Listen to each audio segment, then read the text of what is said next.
The House of Mystery presents Inside Writing, the radio show where authors discuss their writing process in all genres. Welcome back into the House of Mystery. I'm your host today, Al Moore, and my co-host on this show is Kev Thompson. How are you doing? Good day, everybody. Yeah, it's another day. And no smoke. No smoke for a change. Lots of fire, but never any smoke. So another good day. Got my new Nikes on. No. Oh, jeez. I love bugging you. Anyway. Wah, wah, wah. Yeah, today we have another great, he's a good writer. He's written plenty of books, and we're going to talk about his psychic detective book and about how he got into it and what he does. So Dan Baldwin, thank you for being on the show. Well, thank you for calling. I appreciate it. So Dan, how did you get into doing the psychic detective book? Like where did that come from for you? In terms of psychic detecting or writing the book? Kind of both. Like because one kind of it represents who you are. So where did it start for you? It started about 18 years ago, and I'm what they call a pendulum dowser. That's my technique. You know the old guy who was out in the woods with the fork and stick looking for the water. You know, and the stick will turn down. That's what I do. Except I use a rock on a string, a pendulum, and you know that's how I work. But about 18 years ago, I'm not a clairaudient. I don't hear voices, but I swear I was out walking by myself and I heard a voice that said, find missing children. And I looked around. There was nobody there, no cars driving by, no windows open with the television set going. And it was just a strange, overpowering feeling. So I kind of hung around for about 3 months, and I finally said, well, I'm supposed to be doing something. And so I realized, I'm not a detective. I'm not a trained police officer. Have no investigative experience. And it just hit me. Probably the only thing that would work would be the psychic stuff. And I had no experience in psychic development whatsoever. And so I nosed around some bookstores and met some people and eventually stumbled across the pendulum and discovered that's the technique that I could use. And I started working cases and, finding missing people and solving the occasional crime. And I've been doing that for about 18 years. And make a little transition here. About 3 or 4 years ago, I started getting really interested in getting some experience into psychic detecting. And like I said, I've got about 18 years of it. I started moving into more paranormal investigation. I got involved in cold cases like the John Ringo murder case or the Judge Dalton case over in New Mexico. These are 100-year-old crimes. And that kind of moved me more deeply into paranormal investigation. And that's kind of where my interest is going right now. And as I do that, it occurred to me that I've got all this experience, almost 18 years of psychic detecting. I've got a lot of know-how, and I've got a lot of friends in the business. So it would be a good thing for me to do to write all that down so that if someone is interested in becoming a psychic detective or improving their psychic detective abilities or working with other psychic detectives or working with the authorities, I can leave them something of a basic how-to book on how to do that, the to-dos and the not-to-dos, so to speak. And that's where the book came from. It's something I'm not completely getting out of the psychic detecting business, but it's kind of a legacy of my experience in that area. And so now you're specific. Now you do the pendulum, right? And so how did that come? How did you become aware of how to use it and how it would work for you? Like what made you think of that? Pretty much luck of the draw. I was trying different things, through the tarot cards, and I was looking into gazing at crystal balls. And one day I was at one of my neighborhood psychic bookstores, and I saw a woman there with the pendulum dowsing, and it just struck me that, hey, I could do that. And so, I bought a pendulum, bought a couple of books, and I'm basically a self-taught pendulum dowser. And I like it because with the pendulum, there's no interpretation. You know, like if you look at the tarot cards or if you're looking at crystal balls, a crystal ball, you've got to interpret the images. With the pendulum dowsing, you know, it's either yes or either no, one or the other. So maybe describe how does that work, and how does it get so? So if you're holding the pendulum and it's moving, obviously you yourself have some sort of influence over it. So how do you detect what's coming from beyond and what comes from you? Yeah, that is the hardest part of dowsing, is keeping an open mind. To me, that is the toughest challenge. You know, if you're looking for the cute little 5-year-old missing girl, you want her to be alive, and if you focus your thoughts on that, you're going to get yes answers. Yeah. Yeah. So if you keep your mind totally clear, totally objective, you can get the answers, which may not be the answers that you want to get. So, but some of the theory behind dowsing, though, is that you already have the answer, and it's coming out subconsciously. Like you already are receiving the answer within yourself, and the pendulum is simply the medium that you can read. Yeah, exactly. There is absolutely no magic in the pendulum. It's just a rock on a string. You know, anybody who thinks there's something magical about the tool thinks there's something magical about a hammer. Basically, you know, your conscious mind looks at the pendulum. That kind of occupies your conscious mind, which frees up your subconscious mind. Your subconscious mind is then able to contact the higher power. You guys can define the higher power however you want to define it, but that's where the answers come. And it goes through your subconscious mind. Your subconscious mind then directs the muscles in your finger to swing left or to swing right. So that leads me to my next question, Dan. When, for lack of better terms, when God or your higher power spoke to you and said that you were indeed supposed to find missing children or people in the beyond, how was the pendulum your choice versus tarot cards or other types of reading? Yeah, again, I was trying different things. I did try tarot cards, which worked, which I liked. I did some remote viewing, which also worked, and I did some experimentation with the crystal ball gazing, you know, scrying, and that works. But one day I encountered somebody at a psychic bookstore doing the pendulum, and I was just immediately drawn to that. I like the fact that the answers are yes or no. There's no interpretation involved. You could be, you know, dead right or dead wrong, but there's no interpretation. It's one or the other. Now, can you make your own string and rock type thing, as you were saying? Yeah. Or do you have to buy it or get it blessed?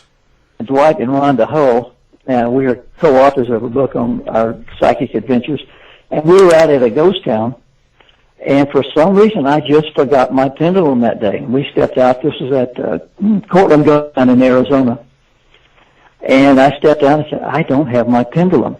So I looked down and went back into my truck, cut off a shoelace and a spare of shoes I had back there, picked up a little rock off the ground, tied it onto the shoestring, and that was my pendulum.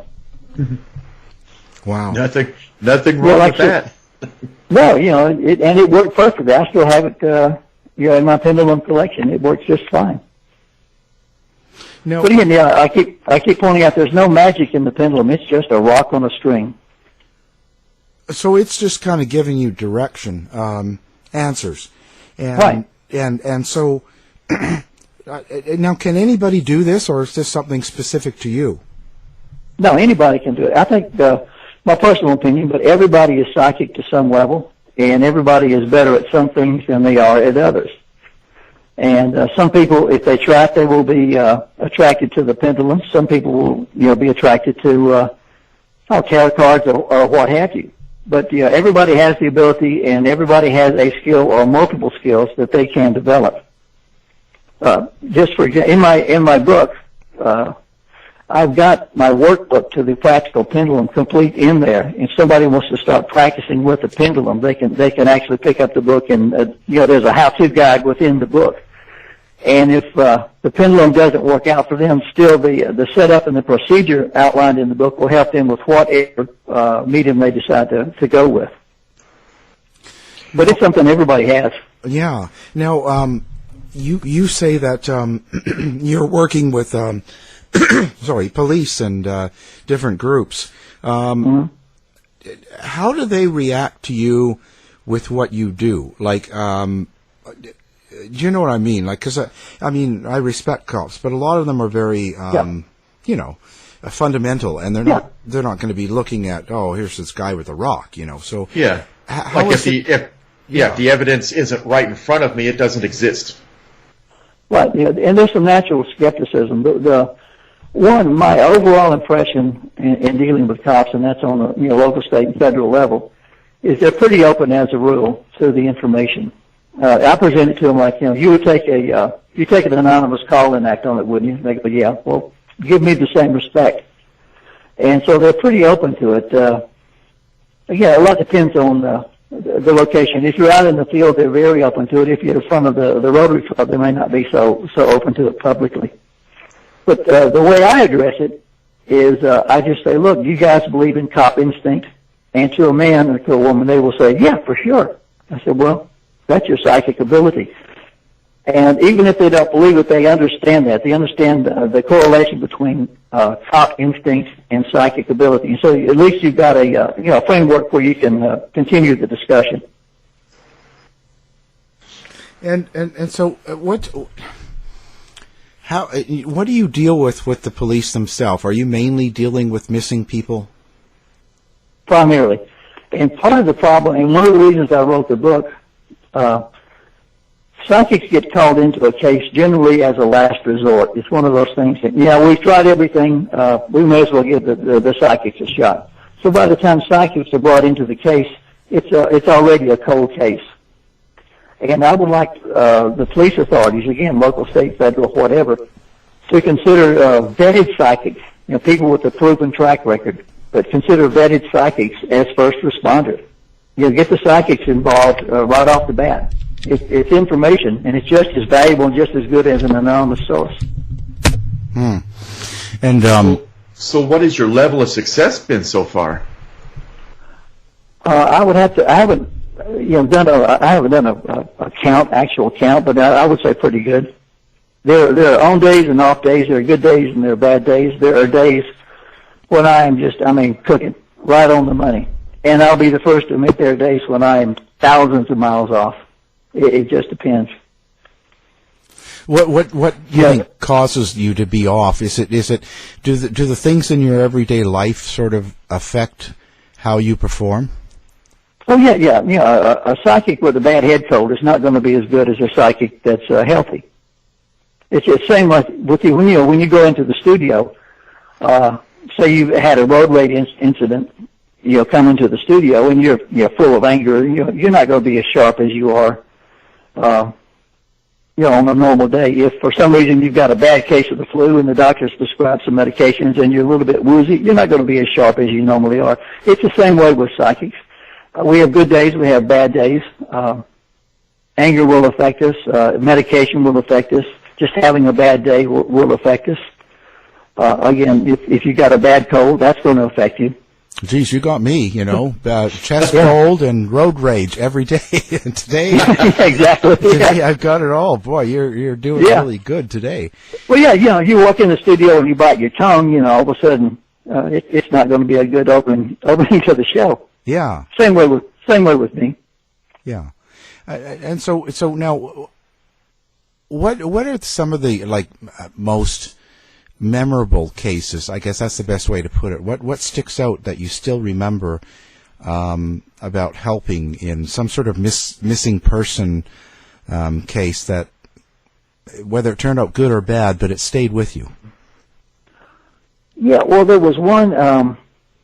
And it was a sad ending, but we got a call from a family up in North Carolina. A gentleman come down here from North Carolina. He was in construction and was looking for a job in the Phoenix area where I live. And the poor guy just could not latch onto a job. He just, for whatever reason, he just couldn't hang on to a job, couldn't get a job. And he was getting more and more depressed. And one day, his girlfriend up in North Carolina and several of his friends up in North Carolina started getting phone calls from the guy And they all said they didn't realize it at the time, but he was walking very heavily and he was breathing hard, and he was saying basically goodbye. They finally realized he was signing off, saying goodbye. And sure enough, he went missing, and several of them came down here to try to initiate a search. And we got involved a couple of weeks after he went missing, and we started. The psychics did our thing, and we had, of course, you got a group of psychics. You're going to have hits all over the place, but there was a cluster of psychic hits in a specific area south of Flagstaff. And so we figured that's probably where the guy is, because that's where so many of us are focusing and getting our information. So we went up with the sheriff's department. We also went up with a search and rescue group, and I was with them at this time. And we searched and searched and searched. And one of the joys of being involved in search and rescue is we discovered we were looking for the missing guy in a rattlesnake preserve. Oh no. Yeah, I said, "Hey fellas, did you see this sign here? Step lightly." So we're walking in, we're walking through this rugged countryside in tall grass, looking for a missing person, and keeping our eyes to the ground. But we searched all day long, and the dogs that were with us were alerting at one specific spot. And we were looking around the ground, we couldn't see anything, but the dogs were like going crazy. When they find something, it's called alerting. But we, didn't see anything, so we watched on by. And towards the end of the day, we decided, well, let's go back to that one spot where the dogs alerted, and let's look around again. So we went back. The dogs started going crazy again. And finally, one of the group just stood still and looked up. And there in the tree was the man we were looking for. He had tied himself to a tree, killed a bottle of whiskey, smoked a couple of packs of cigarettes, and had blown his head off. Oh, no. Yeah. And that's tragic enough, but when the girlfriend and the friends went back to his apartment, there was a phone message that he had gotten a job. So it was for nothing. All of it for nothing. All for nothing. But that's the kind of case where it was successful in the term that a group of the psychics hit exactly on the right spot. We were able to find the fellow. We were able to close to the friends and family, but it's still a sad outcome. Yeah. And that's the problem with bringing in psychics so late, is because by the time we brought in, this probably already had the sad outcome. Yeah, I guess there's a bit of a wait. So what's the exact process? What do? Do they just call you, and do you go there, or do you just do it from where you're located itself, or how does that work? Yeah, it depends. There's no limits with psychic detecting with your skill, whatever your skill may be. Like I've worked cases in Italy, in France, in England, in Japan, and throughout the United States and in bits of Mexico. The search and rescue stuff I refer to, I was able to go on just because they were in my immediate area. But there's no distance limit on psychic detecting. I can sit at my office and work, hundreds of thousands or several thousand miles away. It doesn't really matter. So now, if someone was interested in doing this and taking doing the pendulum route, how would you recommend that they start? Like, what would be the process? So here I am, I've got some sort of ability, and I feel this, and I'm interested in this. What do I do? Okay, well, you've given me an opportunity to plug my book. It's The Practical Pendulum, and you can get that through Amazon or Barnes & Noble. Anywhere you order your books, you can get that. Or you can get the Psychic Detective Guidebook, which has my workbook to the Pendulum Guide printed within it. But that's a good place to start. Okay. And one thing I like to note, if the pendulum doesn't really click for you, you can still use the process to practice on other mediums. But that's a good place. It's a good place to start. I wrote the book, the Practical Guide, Pendulum, and this one, in as few words as possible to get as much information as possible out there. So what advice would you give the person that believes that they have the same calling that you did, but the responsibility is just too overwhelming?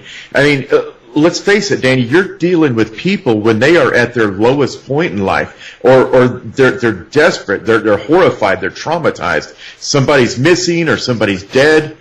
And that's a lot of responsibility. What advice would you give somebody that's afraid to be wrong? Well, one thing, you're going to be wrong.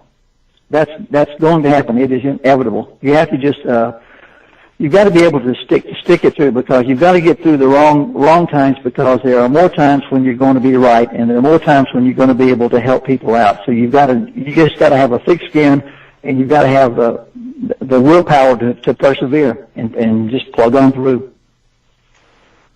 Pretty amazing a life. How does this affect you in your personal life? Does it come into your life, and do you keep the emotions with you when you've been through a kind of a hard case or a devastating ending case, sad case, and does that affect your whole life? Yeah, that also is inevitable. But if you're lucky and if you work at it like me, I've worked on techniques to basically separate myself from those emotions, because they can become overwhelming. I know several very talented psychics who have done this for a little while, and they've had to just back out because the emotional trauma is just too overwhelming. It's too powerful. So, and that's something to consider. If you're thinking about becoming a psychic detective, there is an emotional whammy involved. There is a lot of power, and you've got to realize and think it through. Is this something I want to get involved with? Because it's going to hurt. There are going to be times when you're going to feel like weeping. It's inevitable. Yeah. Can you stand up to that? Oh, yeah. Do you ever make connections with killers or people that are out doing something, kidnapping people? Do you connect with the actual perpetrator? I do not with the pendulum. I am doing that now in my paranormal research short commercial for Speaking with Spirits of the Old Southwest. That's my paranormal book. But I've made contact with killers that are related in that book. But in terms of psychic detecting, only on cold case files, like 100-year-old cold case files, have I made contact with spirits. That is possible. You can do that. Wow. So what was... But I've only done the paranormal research and not with the psychic detecting research. Yeah. And how was that for you? Like, have you come across anything pretty scary, or? Well, in the paranormal work, I have never, and my co-authors, Baldwin and Rhonda Hope, we've never encountered a spooky situation. Never been scared. Never had somebody try to scare us. Never had anybody try to frighten us.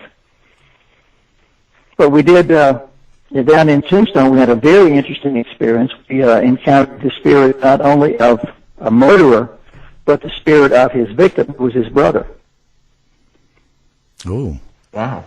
Yeah. That was real interesting, because it was an opportunity for us to release a trapped spirit.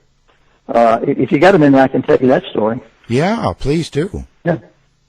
Okay. Well, Rhonda and I were doing we do some fundraising for wounded warriors, and we were down in Tombstone and having an event, and we brought people in, and we would give them a weekend of basically ghost hunting, although I don't like that term, but we would take them around to ghost towns and haunted places and show them, how to conduct, ghost hunting experiences, and they could have a good weekend. And all the funds were donated to wounded warriors.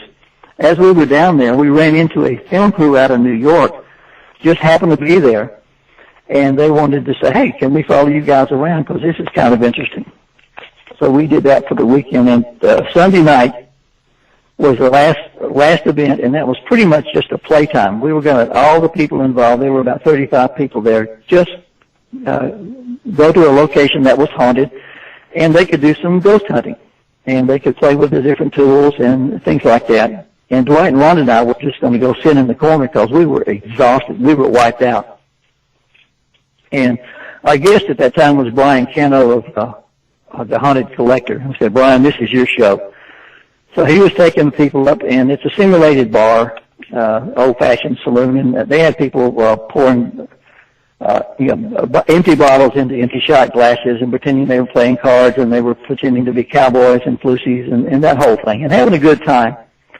And one of the participants was working the pendulum. It was her first day. She had attended my pendulum class and bought a pendulum, and she was doing her pendulum thing, and she said, I am getting something. And so they started moving towards her and concentrating. Sure enough, she was making some kind of contact, but she was having a lot of trouble. So Brian calls in Dwight. Dwight is a former military policeman. He knows how to investigate, so he starts asking questions. And sure enough, they're making contact with somebody. So Dwight says, hey, Dan, get over here. We need your help. So I came in, and I started working the pendulum. And sure enough, we had made contact with he was a Chinese guy from the 1880s who was a murderer. He had killed his brother at that spot, the exact spot where we were located. And he was a trapped spirit. He could not go, he could not cross over because he was afraid of the terrible things that would happen for him in terms of retribution. And he was in, that's one of the few cases where my intuitive abilities kicked in, and I could feel the pain for the guy. So I called Rhonda over. Come here, we need your help. Well, she's really good with that sort of thing. And so you have me, Dwight, and Rhonda working with this, trying to convince this guy that it's okay to cross over, when another spirit showed up, and the spirit was his brother, the man he had murdered. He had come back over to tell his brother, I forgive you, come on over, all is forgiven. So we had me, Dwight, and Rhonda, and the murder victim trying to convince the murderer to go ahead and go into the light that all is forgiven. And at one moment, we were working hard. I said, they're gone. Just like that, they pop.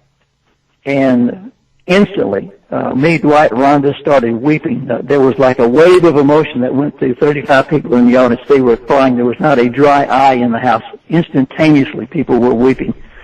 The emotional content was so strong, so powerful. And, this is all documented. But that's probably the most emotional thing that's ever happened to me in my life. It was incredible. Since you've been doing this now for a while, do you pick up feelings from other people that you just meet on the street or in casual encounters? You just come across someone and pick up vibrations from them or certain feelings? Yeah, everybody does that. I mean, we've all walked into to a party or some group situation, and you've taken an instant liking or an instant dislike to somebody else. There's a reason for that. That's your psychic ability kicking in. Again, I'm not an intuitive. Right. I describe myself as a psychic on training wheels. I'm new to this business. I've only been doing it about 18 years. Yeah. Most of my friends have been doing it all their lives. So I'm still in. I'm kind of in the second grade here. Yeah. Well, I don't know, a couple more years you could retire. Yeah. Yeah. But I'm a student. I'm still learning. I'm trying to pass along what I'm learning as I go. How is it you learn? Like, what is it that you do for yourself? Like, how do you get better at what you do? What works for me best is just experience, just getting out there every day and doing something. And when you, how do you know that you're right? Like, is there something that tells you when you're right or tells you when you're wrong? Like, is there a certain feeling that comes across you? Well, in terms of psychic detecting, you sometimes have a feeling for a case. Again, the pendulum is very, very independent of emotion. That's what I like about it. But you rarely get validation in psychic detecting for a number of reasons. But every once in a while, you'll read in the newspaper that the case was solved, and you realize that, hey, that's based on some of the clues that I provided, or that my friends and I provided. But with a pendulum, you say that you like it because it's just yes or no, black or white. Right. But man, you have got to ask a lot of questions to get any context with just yes or no. So do you ever work with a medium who can get more contextual messages? Yeah, exactly. In fact, when Dwight and Rhonda and I started working, we discovered and this would apply to psychic detecting as well as it does in our experience in paranormal work. But there is some kind of multiplied power when the three of us get together. They're both very talented intuitives, and I'm a very, excuse the term, tight-ass redneck with a rock on a string. And the three of us kind of balance each other out, and we can keep conversations with the spirits going. Instead of just grabbing one, EVP, we can actually have an extended conversation with the spirit.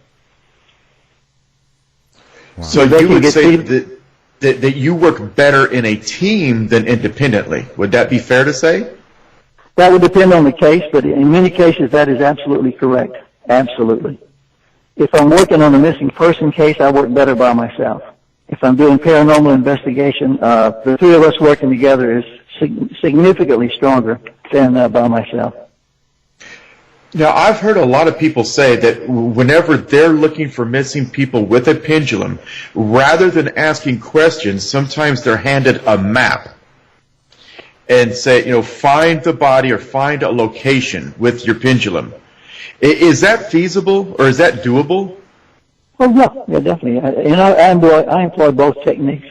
For example, if you got another couple of minutes, I can tell you a story. Oh, yeah. I got a case of a missing kid in Colorado, and it's one of those cases where it's a small town and everybody knows who committed the murder, but there is no evidence, there's no proof. And in this case, there was no body, but it was a missing, I believe, 10 or 12-year-old boy. So I'm sitting here, in Mesa, Arizona, trying to work a case way over in north of Durango, Colorado. But, I start with questions. Is the kid in Colorado? Got a yes. Is he within 100 miles, say, of Durango? Got a yes. Is he north of XYZ Road? Get a yes. Is he south of XYZ Highway? Get a yes. All right, I narrow down the search. At that point, I can bring out a street atlas or a topo map, is even better. And so I can get down to specific features. I can look at the map and I can, ask the pendulum. And when I say ask the pendulum, I'm using the pendulum, you're asking the higher power. But, is this person on or near this forest road, yes or no? Is he north of this bridge, yes or no? Is he south of this particular rock structure, yes or no? And in that situation, I'm kind of narrowing down the map to a small area. And I got two locations on a specific side of a specific mountain. And I, sent in, I got on, at that point I got on Google Earth and narrowed my focus down even further so that I got GPS coordinates on those two spots. So, instead of sitting in a report that said the missing kid is on a mountain where there are trees and there's a house in the distance and there are clouds and there are mountains in the distance and there's a river somewhere nearby, which described, just about every place in the Southwest. Seriously, that's one of the problems with psychic work. You can give an accurate description of a location and it can be absolutely no good to the authorities. Right. I know. I grew up in Arizona. He's in the desert. Well, good Lord. That's most of the state. Yeah, there's a cactus nearby and some rocks, and there's a lot of sand. And look for some coyote tracks. Yeah. So I use GPS coordinates and use Google Earth on that. It's real simple. You just go in Google Earth, and I put a pencil on my computer screen and move it around. Here, yes, here, no, here, that sort of thing. And I got two GPS coordinates, so the police could go right. Instead of searching the whole mountain, they could go right to those spots. Now, they can find out at that point either I'm right on target, or if I'm wrong, they know right away, and they don't have to waste their time. In this case, I was told that the first location was where the police ultimately decided that the murder had occurred. And at the second point, I think within like 300 feet of my GPS coordinate, they found leg bones and finger bones and some other bones that were DNA tested and proven to be those of the kid. So, in that situation, I've employed the yes and no technique, and then I employed map dowsing. Now, whenever you find a missing person, or let's say a deceased person, who makes the notification? Do you leave that to the police, or do they bring you along to validate it, or how does that work when the case is solved? You've been proven to be correct. One, psychic information is not admissible in court. You can see the attorney.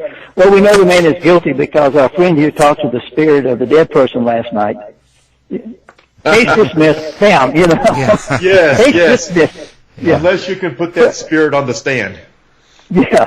That's an interesting concept. Yeah. I think you've given me the next short story. Thank you. He co-write it. But seriously, what the psychic detective can do, like our information isn't admissible. For example, say I've located the murder weapon. That's useless in court, but I can give that information to the police. The hatchet or the pistol or the knife is in the man's closet up on the shelf.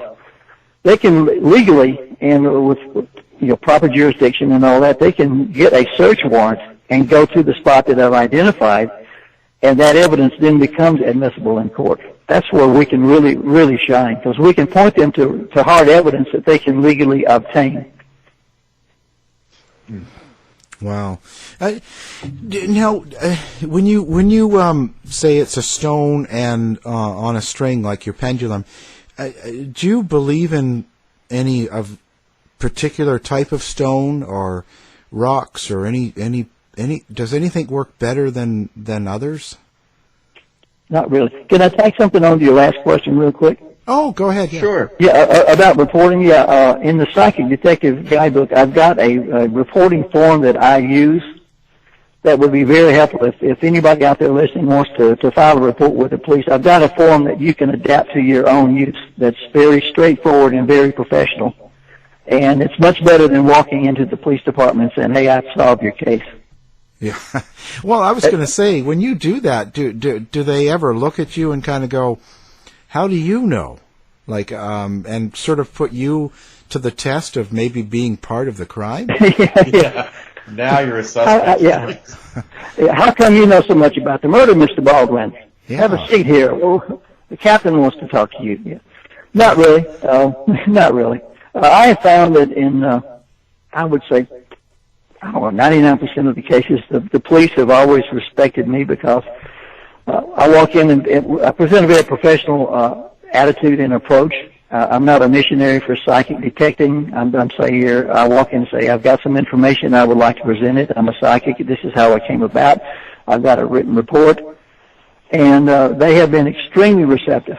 They may or may not believe what I'm saying, but I've never had anybody kick me out. I've never had any sneers or never had any unpleasant statements. My experience has always been, thank you for coming in. We appreciate it. Yeah. And luckily one time I was working a case back here, and I knew someone who was actually working the case, and the cops working the case said, be sure to tell Dan that he connected a couple of major dots for us. And I really appreciated it. I have no idea what the dots I connected were, but I appreciated that feedback. Do they not want to get into detail with you for a particular reason? How do you mean?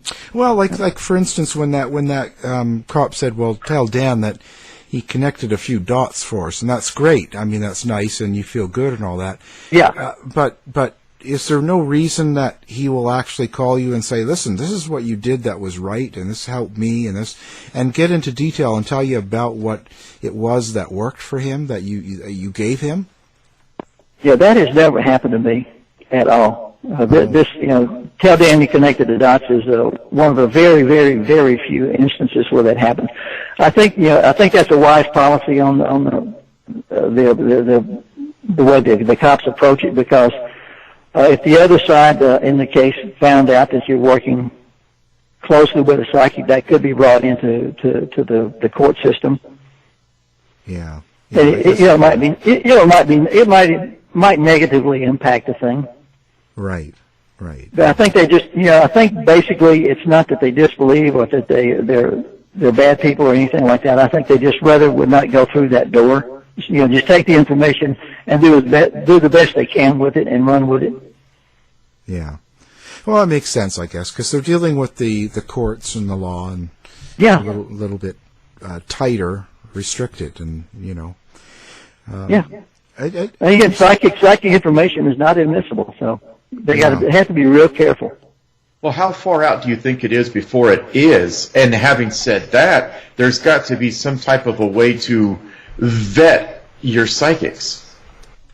Yeah, I think that's critical from the police standpoint. Again, whether it's state, local, or federal, I think it's critical that they vet the psychics because there are a lot of flakes out there. I have run into lots of flakes, and the only real way to vet them is to give them a shot, keep your records, and work with the ones who consistently come up with good information, and the ones who aren't publicity hounds. Yeah. Well, is that kind of what you mean by flakes? There's just people out there that are looking for attention?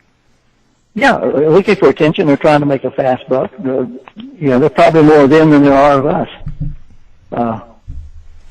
Yeah, it's too bad. It just seems to be. Yeah, as I said, we're tarred with the same brush because they see all the flakes out there, and we walk up and they think, well, automatically think, well, here are a couple more flakes. That's why I say, vet the psychics, give them a shot, and if they consistently come up with good information, and if they behave in a professional manner, stay with those guys. And if they act flaky, if they start calling news conferences and things like that, have nothing to do with them. Yeah. It's critical to be professional. Yeah. Do you have any influences in the psychic world? Is there any psychics out there that sort of you look to and they kind of inspire you? Oh, well, I've got several psychic friends that inspire me every day. In fact, I've included some of the best, in the Psychic Detective Guidebook. One of the things I wanted to do was give other perspectives in the book. So in addition to my how-to and the case studies that are in the book, I've got interviews with some of the best psychics around. If you don't mind, I can mention them by name if you don't mind. Go ahead. I was sort go ahead. Yeah, in other words, I sent out a series of interviews and said, fill this stuff out, and I did not edit the interviews whatsoever. I wanted their unfiltered information. But some of the top psychics that I've worked with include Dwayne Brock and Tammy Carpenter, Jeanette Healy, Rhonda Hull, Patricia Mona, Linda E. Newton, Christopher Robinson, and Renata Musso.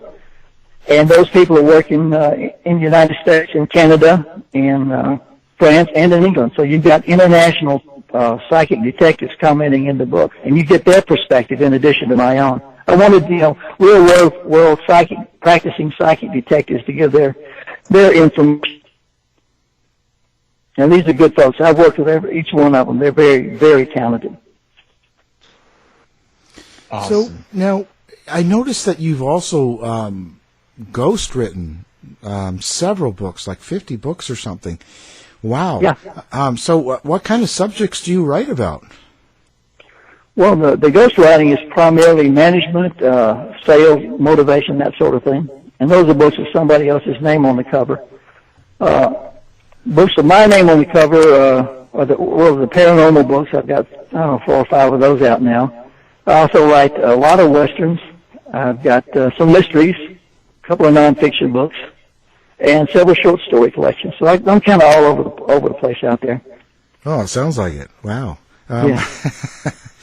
I'm going to send. I looked on your website. You guys are into conspiracy. I'm going to send you one of my novels. You might get a kick out of. Oh yeah, for sure. We always talk about anything. What I was going to say. What kind of when on your nonfiction is that from experience in something you've done psychically, or is that just an interesting case that you've come across? Well, I came across an interesting case down in Tucson. I wrote a book called The Levine Project, and that's about a groundbreaking case for Homeland Security. A nice retired couple invited a contractor into their home to do some work, and the situation got so bad that he set off chlorine bombs around their house, tried to kill them. Oh. And it was a groundbreaking case because it was the first domestic terrorism case handled by the court system. And so I wrote a book about that. It's called The Levine Project. That's nonfiction. And then the paranormal work, that's mostly the nonfiction that I write these days. That's where my heart is. That and my novels. Yeah. Yeah, I was just wondering if you ever wrote about one of the cases or something, or someone you found or helped the police do something, and maybe got into writing about that? Not about one of the cases. I may do that someday, but right now I don't feel a call to do that. Yeah. Well, it's a lot of work too. It's But it's work, but I enjoy it. It's work that I enjoy. Just as far as the cases, I just haven't been called to write anything about that yet. Now, are the police the only people that contact you when they're looking for missing people, or sometimes is it the family? Oh, good question. Yeah, primarily, I do not work directly with families at all. It's not worth the hassle involved, because you need to work directly with the police authority, and that could be the local cops or the local sheriff. It could be the FBI, or it could be the Forest Service. But I prefer to work directly with the service. Is there a particular reason? Is there a reason for that? Yeah. Or? Yeah, primarily you don't want to interfere with the real investigation. You could actually mess up a legitimate investigation if you're not working with the police. Yeah. So, if a family called me, I would refer them to the local authorities, and then if the local authorities wanted to get in contact with me, they could, and I would work with them rather than working with the family. Yeah. And that's good advice. I mean, that lends a lot of validation to you, that you're not in it for the money, you're not in it for the fame, you're actually in it to help people, because rather than taking all the credit for yourself, you're actually, giving them an avenue. Yeah, exactly. Yeah, well, I would prefer not to take credit for the cases, except maybe in a book or something that I've written about, maybe. But as far as getting on the news or something like that, I'm really not that interested in it. Yeah. I want to help the authorities get the case solved and find the missing person or bring the bad guy to jail. That's my focus on the psychic detecting. Plus I don't go after reward money or publicity. Yeah. What's your thoughts on the psychics on TV? Well, they're doing their thing, and that's okay. It's not the way I do it. Yeah. But I'm not on TV. Yeah. Well, I would. Let me just say, again, I'm not knocking what's on television, but there's a lot of negativity on television, and all this. There's a lot of demonic and a lot of scary and a lot of spooky stuff, and that's okay, because that's what the viewers want to see. What I do would make pretty dull television. Let me put it that way. How long does it take you on a case?